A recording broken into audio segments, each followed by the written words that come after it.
Isso aqui é aquilo que eu falo. A falta de atenção, às vezes celular na mão, às vezes excesso de velocidade, a falta de atenção, ou às vezes problema de saúde.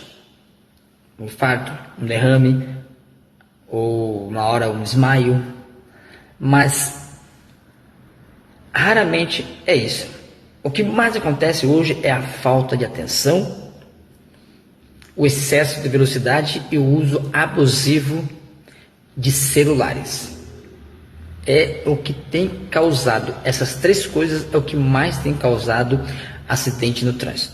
Então não vem para cá querer dizer para mim que não é, porque todo mundo sabe que é. A gente vive o dia a dia, eu vivo no trânsito, eu praticamente trabalho no trânsito. Então essa é a falta de atenção. São três coisas básicas que deveriam ser cobradas bem mais, tá certo?